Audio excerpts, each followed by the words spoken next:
no introduction. ChatGPT was released by OpenAI in November of 2022, and the world has not been the same, right? Technology is not neutral, and large language models definitely have had a profound impact on how we work, on the landscape in technology as well as business, and all kinds of other spheres. And it wasn't just OpenAI. Soon afterwards, right, you had competitors, Grok, Gemini, Claude, Nano Banana, all kinds of others who were putting together competing tools. And in fact, the impact was so profound that Time Magazine named AI and the architects of AI the person of the year last year, basically indicating the impact that this was having. And the impact was not just cultural; it was also economic. There are countless billions of dollars, on the order of hundreds of billions of dollars, that have been spent on developing AI, on building data centers to be used to train and service AI, and lots of investments in hardware, and NVIDIA being one of the companies that has been at the forefront of this. And so this is a huge cultural development. And I'm sure some of you are already familiar with the basic ideas behind a large language model. AI itself has been around, Mm. since the early pioneers worked with the concept back in the 1950s, and the work has been ongoing, kind of in fits and starts. There were various advancements followed by AI winters, but more recently, in the last couple of years, the large language model and basically a development that flows from the machine learning branch of artificial intelligence has been what has gained most attention. And the way that a large language model works is by first collecting an enormous data set. And of course, because we now have the internet and the web and all kinds of storage capacity, there is untold amounts of petabytes of information floating around out there that can be collected. And then what people are able to do, because of the powerful supercomputers and GPUs that have been developed, they can basically run algorithms that are trained to take that enormous model and to be unsurprised by the data. So in the case of a large language model, given a certain context or a sequence of words, it's able to predict with a very high precision what the most likely next word is. And that's basically how it constructs a response, right? Based on a prompt. What are the most likely words that follow a particular prompt? And its performance has been remarkable. I would say it's actually surprised most people working in the field as well. And of course, there's a necessary third step. One needs to tweak the network using something called reinforcement learning. Usually, that's with human feedback, in order to tamp down some of the less desirable outputs. And you can imagine, if you train a system on data from the internet and from the web, that it's going to include some undesirable outputs. And so there is a necessary phase of tuning and tweaking in order to adjust the large language model. All right. Well, as I mentioned, the results of this latest development in large language models has been surprising and startling in terms of how well they're actually able to respond to all kinds of different prompts. And in fact, the performance of these systems has led some to make some really bold claims. I have a little snapshot there of an article that was written a couple of years ago after the launch of large language models by Mark Andreessen, who is a pioneer in the world of technology. He helped develop one of the first graphical worldwide web browsers, which was called Mosaic at the time, and is now a venture capitalist. And in this article titled "AI Will Save the World," Mark Andreessen writes, basically that, with AI, every child will have a tutor, every person will have their own personal coach and mentor, every scientist and leader will have an AI assistant, productivity will accelerate, the creative arts will flower, AI will help in, quote, curing all diseases and achieving interstellar travel. I mean, these are bold claims. AI will reduce death rates and make war and bloodshed unnecessary. And, quote, AI will make the world warmer and nicer, end quote. So these are very bold, post-millennial almost kind of claims, right? That, AI will eventually usher in a kind of utopia. Um, and when I read this, I couldn't help but think back to, Neil Postman, who wrote a lot about technology decades ago. And he wrote, "We believe nothing, if not that history is moving us towards some preordained paradise, and that technology is the force behind that movement." And actually, this movement started long before Neil Postman was critiquing it. Goes back to the Enlightenment and even further, I would say. So AI has religious roots, right? Here are some headlines that sort of get at this, right? Silicon Valley's obsession with AI looks a lot like religion, right? The church of techno-optimism, it's a belief, right? It's a kind of worldview, right? It's a religion repackaged. And basically the religion is one of technicism. Technicism is a term for the trust in progress and technology to solve every problem and to bring health and material prosperity.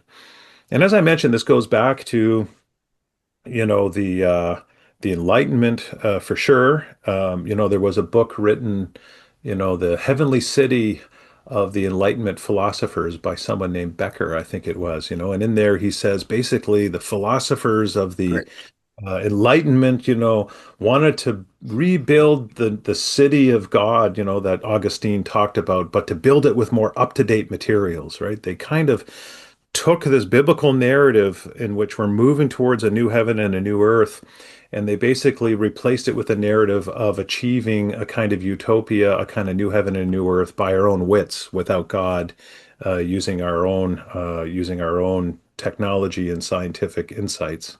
And of course, that's not new either. You don't have to read too far into the biblical story in Genesis 9 to read about how the builders of the Tower of Babel wanted to build their own tower, their own bridge between heaven and earth, to make a name for themselves, right?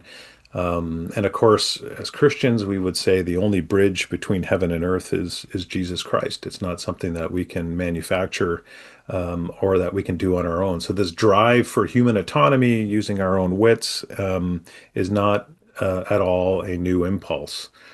And I would say this belief in technicism is actually quite profound. There is a movement that goes by the term effective accelerationism.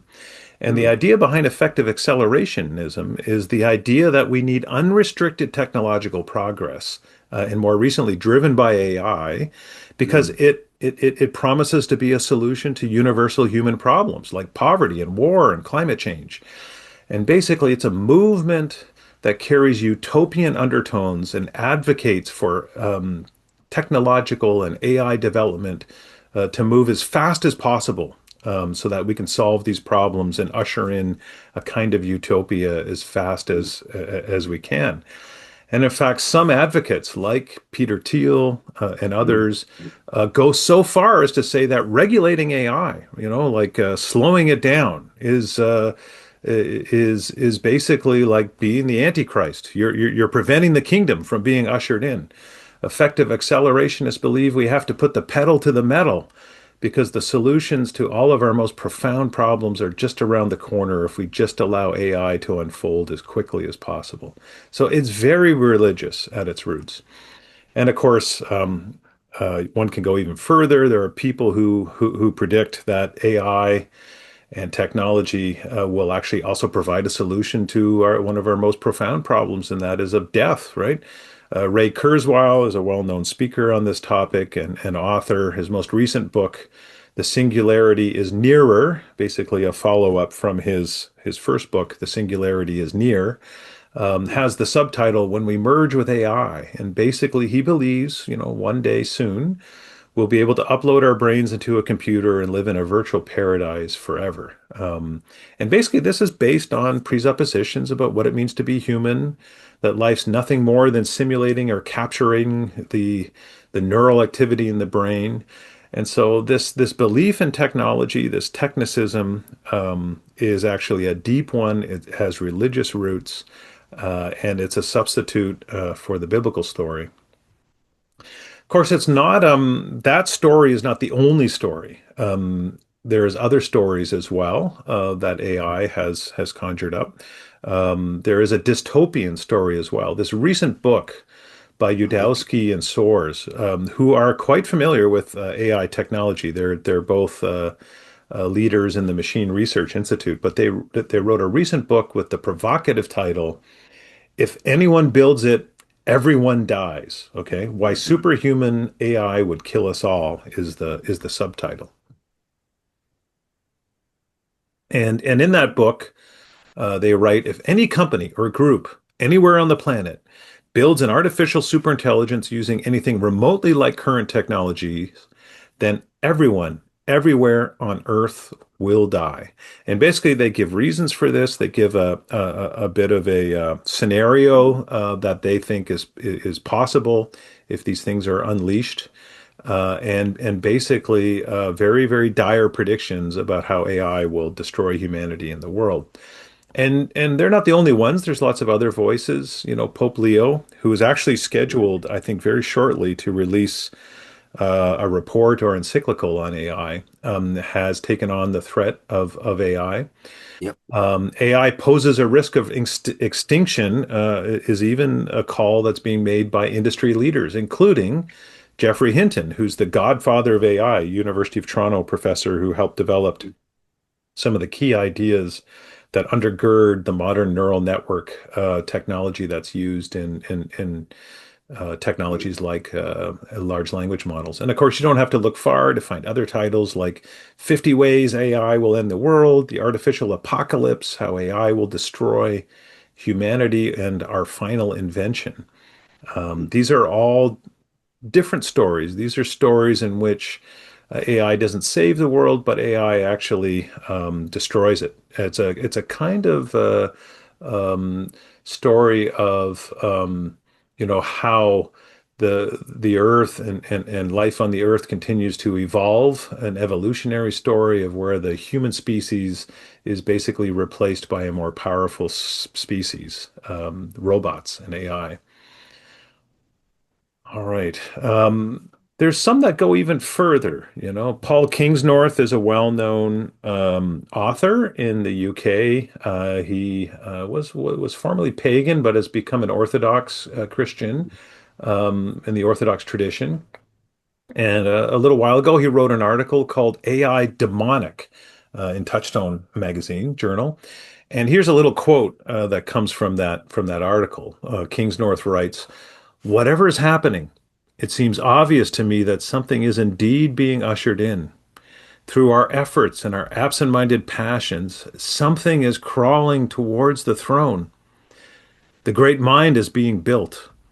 Something is coming."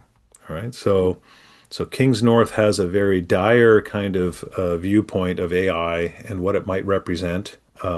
He's had a New York Times best-selling book recently come out with the title "Against the Machine," on the unmaking of humanity, where Paul Kingsnorth goes into much more detail about how he sees the development of technology in our modern age, and all of its challenges and problems. So, as Christians, how are we to what are we to make of this, right? We have these two stories. We have, the story of AI saving the world. We have the story of AI bringing an existential threat and destruction. And I love this quote from Al Walters, Mm. author of Creation Regained, former colleague at Redeemer University, who writes, "The Bible is unique in its uncompromising rejection of all attempts to identify a part of creation as either the villain or the savior. Okay. And so we see in both of these dystopian and utopian views a kind of meta narrative that basically tries to tell the story. It has different sort of, answers to the question of what's the problem and what's the remedy, but they're basically different worldview stories, right? And what we need to do as Christians is realize that neither technology and AI in particular is neither the villain, which is actually, something that the dystopians kind of elevate it to, or the savior, which of course the AI optimists elevate it to. And what we need to do as Christians is begin with the biblical story. And Alistair McIntyre wrote this a long time ago in his Right. book, After Virtue, right? We can't answer the question, what ought I to do, right? Also in the world of AI, unless Right. we first answer the prior question, right? Of what story am I a part, right? What story am I a part? So once we figure out what story we're a part of, we can begin to unpack the ethical implications of what it is that we ought to do. So the biblical story, what does the biblical story have to say about AI, right? Now, the biblical story is written in the Iron Age. And so what could it possibly say about AI? Well, if you grab a Bible dictionary and you look up AI, it's actually mentioned in the Bible. In Joshua 8, verse 28, we read about AI, right? Here we read, so Joshua burned AI and made it a permanent heap of ruins, a desolate place to this day. Now, um, this isn't a good example of sound biblical hermeneutics. The AI that's being referred to here is not artificial intelligence, of course, and so this approach is probably not the right one to follow. So we were back to our question. What does the Bible, which was written in the Iron Age, have to say? And of course, as the title of this talk suggests, the biblical story, right? The story, the narrative from creation to new creation, right? Basically shapes a Christian world and life view, right? The biblical themes of creation, fall, redemption, new creation actually are the framework within which we need to be thinking about AI and our work in the world. A worldview answers basic questions like who are we, right? Where are we going? What's wrong with the world and what's the remedy? These sort of basic questions, I think, are essential in order to kind of frame our work in AI and to help us begin to discern responsible directions for it, right? A worldview is basically the comprehensive framework of one's basic belief about things. And this is what we need to start with. So, what I'm going to do just really briefly is look at these basic biblical themes from Genesis to Revelation, right? The basic themes of creation, fall, redemption, new creation, and quickly kind of identify a few implications for artificial intelligence. So, starting with creation, one can say that AI is part of the latent potential in creation, right? AI is not something that's a surprise to God. It's not something that's a alien to creation. It's part of the latent possibilities that were there in creation right from the beginning, that were waiting for us to unfold and discover, right? Creation is not just birds and bees and flowers and trees, natural things. It includes Al Walters writes, all of the things that God has ordained to be, and that includes computer technology, right? In the first book of the Bible, Genesis, we already read of the cultural mandate, right? This idea that human beings are called to care for the earth, but also unfold its possibilities, to fill the earth with all of its possibilities in a responsible way. In the first chapter of Genesis, we also read that humans are distinctly made, right, in the imago Dei, in the image of God, which means right from the beginning, we know there's something different about humans that sets us apart from machines. We also can see in the creation story that created reality is not reducible to one thing, right? It's not reducible to data. One of the issues with data science and computer science is that, to the person with a hammer, the whole world looks like a nail. Mm. right? And in computing, the person with a computer, the whole world looks like data. And dataism is one of the new ideologies that has arisen, right? It's basically an ideology that says that everything is nothing but data, right? Um, in his book, Homo Deus, Harari writes, Very. tomatoes, giraffes, and people are the same thing. They're just different ways of processing data. It's basically the notion that everything boils down to data, and we can see in the creation story itself that God did not say, let there be data and then build everything from there, right? He builds a world that's diverse. All created things are made according to their kinds. And so we have a diverse, multi-aspectual creation, and we have to be careful not to reduce it to just data. Now, somewhere near the beginning, the human family fell Mm. into sin, and the thorns and the thistles now, infect our work, including our work in computing, our digital work. Romans 8 tells us that this fall is comprehensive, that the whole creation is groaning, and so that includes also the digital world. Sin has impacts that extend all the way to there. And so our job, in this post-fall world is to be able to distinguish between God's good creation, which persists, and distinguish that from the sinful distortions that come due to the fall, right? Which are always intertwined with the things that we do. Sometimes people ask me, is AI good or evil? And I think that that's a kind of false dichotomy. The question is, AI, if it's part of the possibilities in God's good creation, then the question is, to what is it directed, right? How are we unfolding it? How are we using it in ways that are obedient to God or more disobedient, right? That's a concept known as distinguishing between structure and direction. And I think this is one of the key jobs that we need to do. What is the good structure of AI, and how can it be directed in ways that are normative? Mm. And then in the fullness of time, Jesus Christ came and died for his people, but also for the whole world, right? I love this verse Mm. in Colossians 1, which reads, "For God was pleased to have all his fullness dwell in him," that's Jesus, right? "And through him to reconcile all things to himself all things, whether things on earth or things in heaven, by making peace through his blood shed on the cross," right? And that all things really is comprehensive. It's the Greek is tapanta, right? Basically everything, not just, a redemption of humans and humanity, but also the redemption of God's whole creation, right? It's a cosmic kind of thing. 2 Corinthians 5, right? We continue to read that, all of this is from God who reconciled us to himself through Christ. There's the personal salvation, but he gives us a ministry of reconciliation, that God was reconciling the world to himself in Christ, not counting people's sins against them. And he has committed to us a message of reconciliation. So we see there our job, right? We're called to be ministers of reconciliation, right? Committed to us the message of reconciliation, 2 Corinthians 5.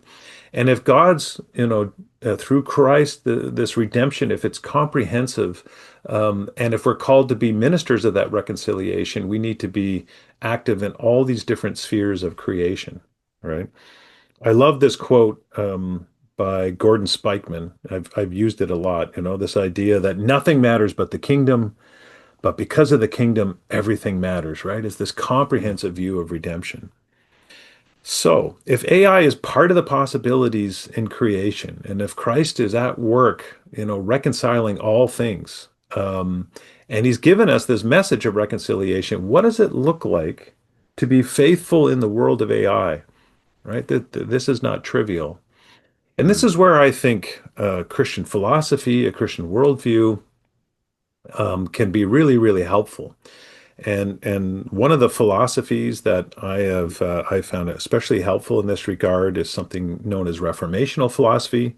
It comes out of Neo-Calvinism, Kuyperian thought, as well as Bavinck and Mm. Herman Dooyeweerd and others, having developed an idea of the different spheres and modalities in creation to think about what normative action looks like in these different aspects of creation. And we've actually distilled these into a group of 7 or 8 design norms that we actually use Mm-hmm. here at Calvin University. I know they're used at Dort University, and when I taught at Redeemer, we used these as well. But these design norms follow from a Christian philosophical view of creation, and actually can be really helpful in guiding our technical work. And they include considerations like cultural appropriateness, right? Does the technology relieve burdens while preserving what's good, right? Transparency, right? Making sure things are clear and unambiguous, that we tell the truth. There's social norms, right? Making sure technology encourages hospitality, conviviality, cooperation, community, these sorts of things. There's the norm of stewardship, which is a basic biblical norm of caring Mm-hmm. for the earth. And this plays out in the world of technology by considering the entire life cycle of a product, making sure it's repairable, recyclable, making sure it's efficient. In the case of AI, making sure that the water and power usage is not unreasonable or harmful. There's the norm of delightful harmony, which has to do with aesthetics, right? Is the user interface clear and pleasing to use? Is it delightful and beautiful, right? This has to do with user experience and user interfaces. Justice is a fundamental biblical norm, right? This is what the Lord requires of us, making sure technology promotes fairness, making sure that it's not biased against people, making sure that it can't be easily used for unjust purposes. The caring norm has to do with loving our neighbor and how we show love through the products that we unfold and develop, being attentive to who might be harmed by technologies. And then the trust norm, right, has to do with Mm-hmm. making sure that the technologies that we develop are reliable for the purposes for which they're created, to make sure they're dependable, especially when human life and limb depend on them, and human well-being and creational well-being. And the trust norm also has to do with making sure we don't place our trust on, in things in creation other than God, right? That we don't build idols. Mm-hmm. I love this quote by H. Farmer, right? If you go against the grain of the universe, you get splinters. And these design norms were nicely laid out about 40 years ago in a pretty, I would say, Mm-hmm. landmark book that was developed here at Calvin University by the Calvin Center for Christian Scholarship, titled Responsible Technology. And an updated version of that was released a couple of years ago by myself and a couple other Mm-hmm. folks from Dort and Calvin, basically trying to work out these normative aspects for different branches of engineering and thinking about their implications and applications. These design norms have also been applied to AI. I've written a recent article about that I could give you Mm-hmm. a link to if you're interested, and I Yeah. think they're very helpful. All right. The biblical story begins with a garden, but it ends with a new creation, with a new heaven and a new earth.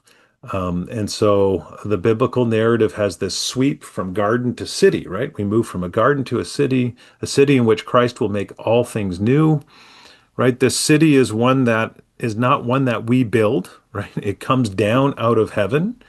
The builder and architect is God himself, right? He doesn't subcontract the New Jerusalem to us. So we need to be careful, right?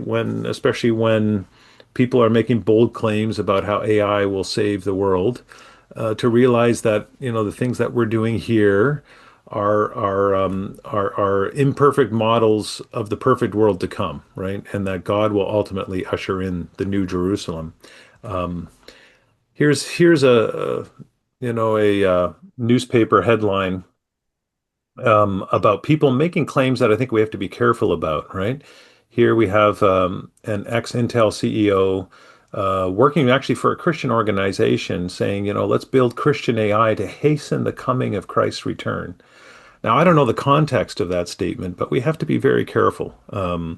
Right? God will come again in his good time to bring about the New Jerusalem. But we need to be careful and realize that it's not us who's going to build it. And then there's this interesting, verse in Revelations 21 about how the kings of the Right. earth will bring their splendor into the new heavens and the new earth, right? This idea that maybe some of the cultural treasures of the earth will actually be brought into the New Jerusalem, well, which I find fascinating. They'll be free of sin, to be sure, they'll be purified, but there may be actual cultural artifacts in the new heavens and the new earth that we recognize. And I wrote a playfully titled Christianity Today article a couple months ago with the title, AI Won't Get Us to Heaven, but it might be there when we arrive, right? So it's basically this idea that if AI is part of the latent potential in creation, maybe it'll be there in the new creation. Sometimes I ask my students, will there be computers in heaven? And they say, no. And I say, will there be harps in heaven? And they say, yeah, yeah, probably. And so, I challenge them by thinking, well, what other aspects of creation might we see there? Right? Isaiah 60 talks about the ships of Tarshish, right? Which are these symbols of pagan commercial power, somehow reappearing in the New Jerusalem. And so I think it's kind of an exciting thing to Right. think about. All right. Before we go any further, am I still on the air? Are people Yep. tracking me here? You're good. You're good. Yeah. Okay. I'll finish up and then we Very can have clear. some time for discussion yet. So I mentioned this already. The need to discern between structure and direction. And one of the examples I give to my students is the idea of gold, right? I love this reference in Genesis Mm, 2, like right in the beginning, right? We read all about the creation narrative. There's the second narrative in Genesis 2. And then Genesis 2, verse 12, mm, kind of packed right in the middle of this narrative in parentheses is this statement: the gold of that land is good. Aromatic resin and onyx are also there, right? Aromatic resin is sometimes referred to as pearls, and onyx. So we have gold there. We have precious materials. Why would that be mentioned? In Genesis, and I think it's because God intended us to find it and to unfold it and to find uses for it. And so here we see, right, gold is something that can be found in God's good creation that has potential, and that can be directed to sinful purposes or to purposes that serve God and his kingdom. And we see examples in the biblical narrative itself, right? Think of gold being used to create the golden calf, right? To be able to have it directed towards idolatry, right? And then elsewhere in the Bible, we see how gold is actually used to help build the temple and to help build the covenant, Ark of the Covenant, right? Exodus 31, we read about Bezalel and Oholiab, right? Making the Ark of the Covenant, and gold being one of the materials that's mentioned. And in fact, in Exodus 31, we read one of the first references in the biblical story to the Holy Spirit, right? mm, Aside from the opening chapter of Genesis, where the Holy Spirit's hovering over the waters, right? In Exodus 31, the Spirit is equipping Bezalel and Oholiab to be able to work with these crafts and to be able to teach others how to do it too, right? So we see, right, these possibilities in creation are always either directed in obedience to God or directed in disobedience to his law. And so, when we look at AI, we need to have a similar stance, right? This is something in creation and we don't reject it out of hand. It's a possibility that's been placed there. And we can use it in obedient ways. And we need to ask the question, what does that look like? How do we use it in ways that honor God and show love to our neighbor?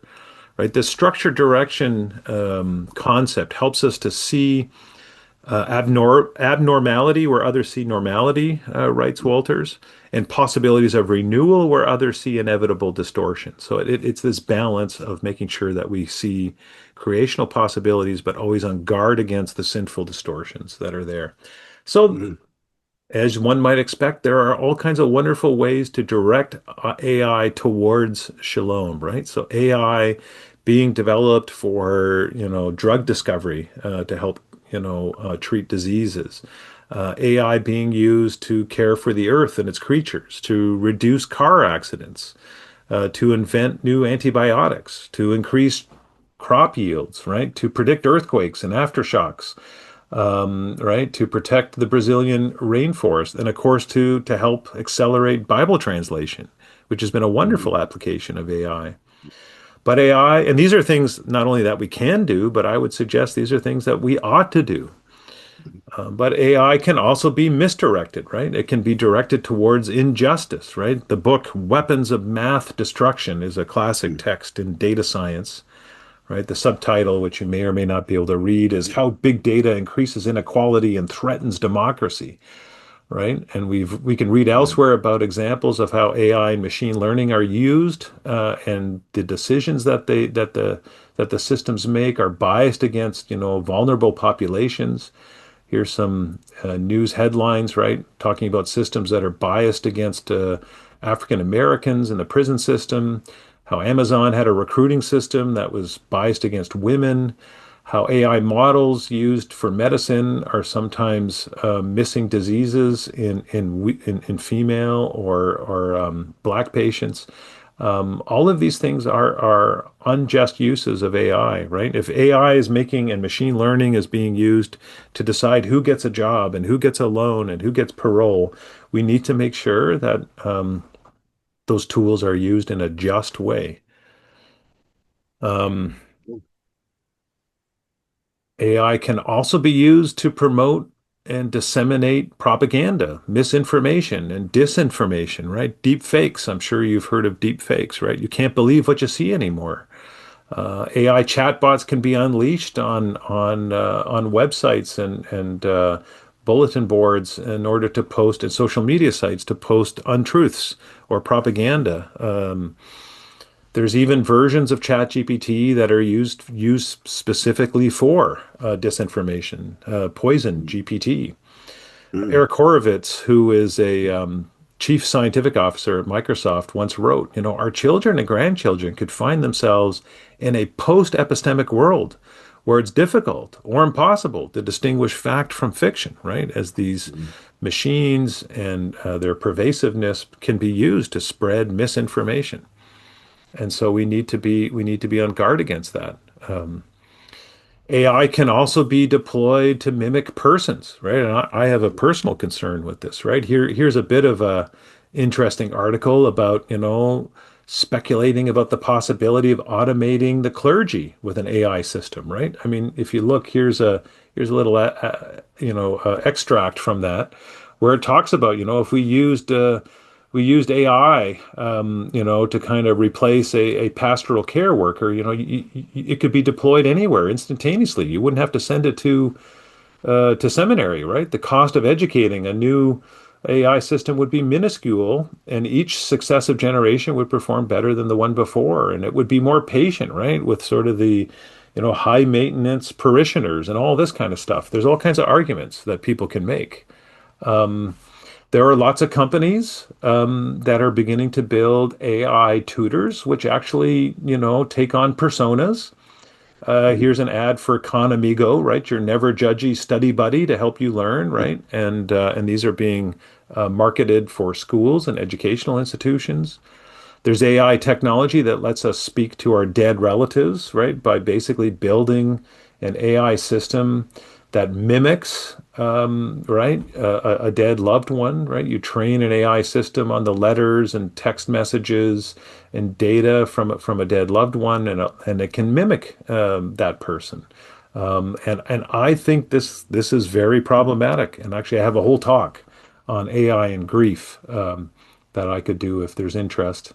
But basically, I would suggest that, these kinds of systems, grief bots, they're sometimes called, get in the way of normal, healthy grieving. And of course, there's all kinds of virtual AI girlfriends and boyfriends that are available online, and they're very charming.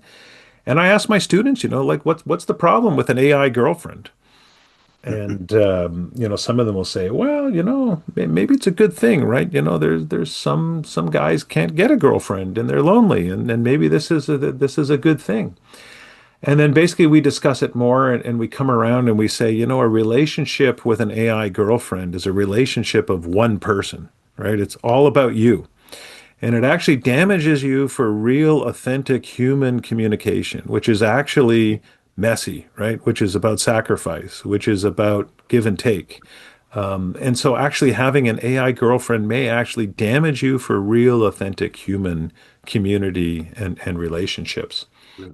One of the CEOs of a company that builds these things says, it's probably okay if we end up marrying our chatbots. And I think as Christians, we need to identify these anti-normative directions for these technologies. I've written a bit about it in a article that you can find online in the Christian Scholars Review that has the title "The Problem with Chatbot Personas." And there's even, yes, an AI Jesus. Don't go looking for it. People can use these chatbots to mimic all kinds of persons and otherwise. Right? We as Christians, we need to remember that people are people and machines are machines, and neither are God. Now, I did find one normative use of chatbot personas, and there's something called Daisy, an AI granny that outwits scammers, right? So it's basically a system that people built to basically bog down telephone scammers. So it answers the phone and bogs them down with all kinds of questions and so on, so that these scammers get misdirected. And I think that's a one way of maybe loving our neighbor by creating systems that frustrate and foil people who are out to up to no good. But I think the most promising direction for AI is one that somehow combines, what humans do well with what machines do well, right? The notion of a hybrid approach. The goal of AI should not be replacement of people, especially in positions that require wisdom or care or relationship, but an amplification of human intelligence. And here are some examples, right? Wikipedia is using AI not to create content, but to help people who are, posting information with the workflow of the behind the scenes kind of stuff that they need to do, but allowing to make sure that it's humans that are curating the actual information. We don't want AI slop all over Wikipedia, of course.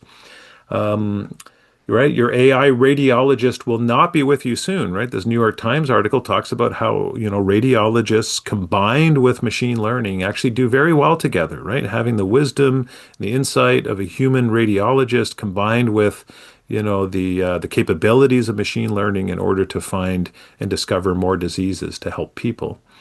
And then the article at the bottom of this slide here, generative models can help writers without writing for them, is the work of my colleague, Ken Arnold, who's been actually looking at ways to use large language models not to write for you, not to replace your writing, but instead to provide coaching, to provide feedback on the side to help you write better, but not taking away the human sort of act of thinking and writing.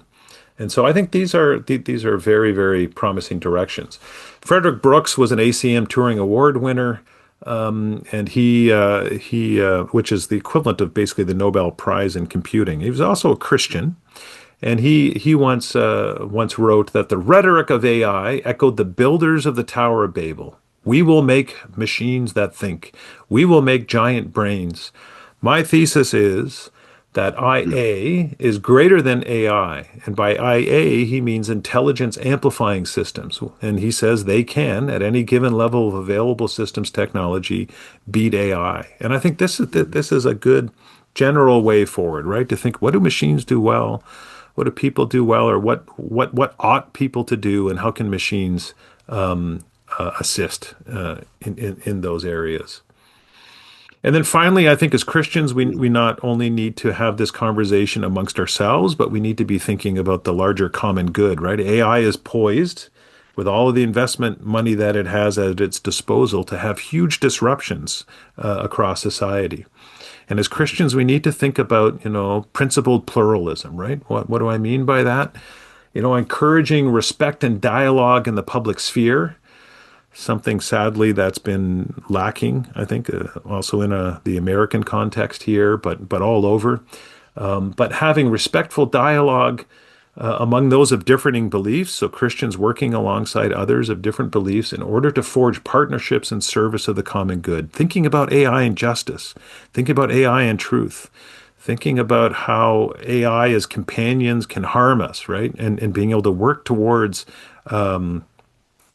thinking on this, but also influencing regulation if that's needed, and I think it is.